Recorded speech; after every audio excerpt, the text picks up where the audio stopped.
My name is Sarah Harley, and I'm going to be giving a speech titled, "A Justice System Established to Protect Abusers, and a Survivor Must Prove They Are a Victim." So I want you to imagine you had a boyfriend who abused you, but you were afraid to report it, and your family absolutely loved this guy. Your friends loved him. He checked out on every single level, but things went from angry to that next level. And then you didn't know what to do, and he maybe hit you, or maybe he didn't even hit you, he emotionally abused you. And a week later, you finally were like, you know what, I gotta stand up for myself, I'm gonna report this. Do you think you would be able to? Would you be able to go to the authorities who are gonna question you as though it didn't happen? A lot of people are faced with that challenge. My family came first contact with this 5 years ago. My aunt was newly divorced from my uncle, and she started dating this guy, and we all thought he was great. He wasn't really her type. She was CPA, white collar, had her master's, very smart, and he was the typical biker guy, covered in tattoos, didn't have a degree, couldn't keep a job, loved to party.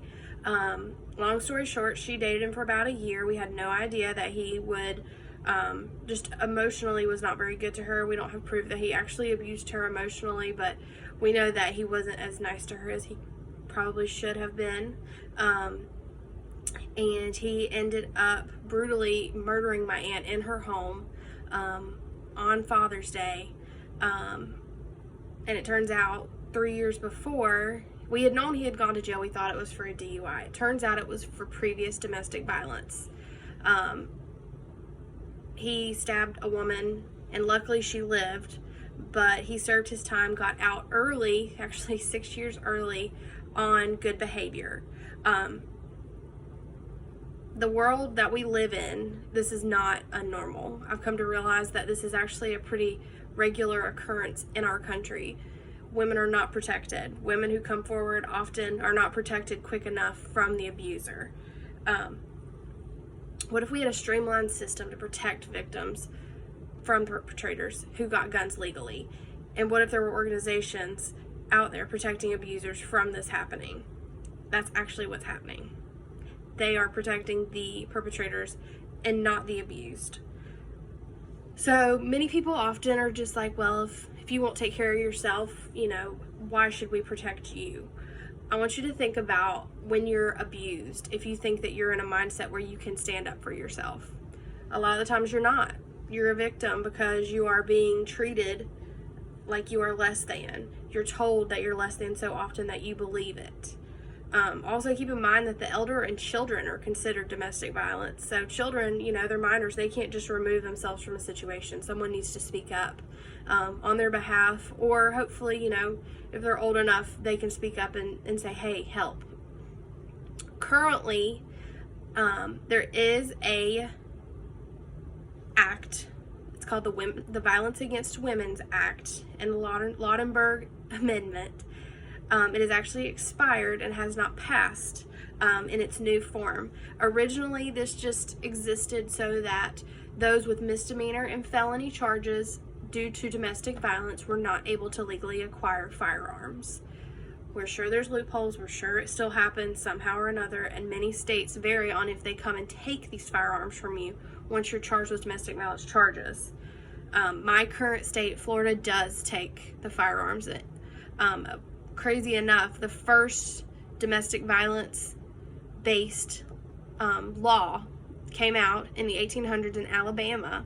I was really enthusiastic that it came out in the South, and that was it prohibited men from beating their wives. And this was the late 1800s, so it's kind of scary to think how many sudden deaths could have been due to domestic violence, and it would not have been hard to legally cover it up. So this act has not passed, as many believe. The NRA is opposing it. The new form would prevent those with restraining orders as well due to domestic violence at any point in their life from legally acquiring a firearm.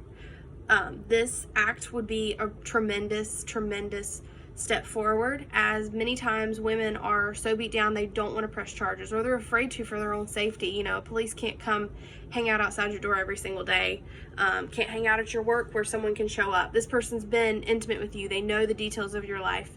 It is hard to protect. someone who is being abused by someone so directly, influenced by, they're influenced by what's abusing them. So imagine a world where everyone who's been involved in it, regardless if they have a misdemeanor or felony, are not going to be able to legally buy a firearm. Therefore, we're going to have less people die of legally acquired firearms, which is just one step we can work towards to prevent this from being a common occurrence. We need to change our laws, as they're not helping those who need it the most. Oftentimes, we just assume that someone's going to press charges, and misdemeanor and felony charges take a long, long time. And not everyone has the time to dedicate to getting these charges in place, or they run away because that's the safest option for them. So that's all I have for you today. I want you to imagine if you had someone in your family, and it's the most powerful woman in your family, and imagine she's abused for a very long period of time. Do you think she's going to be the same person after all of that abuse?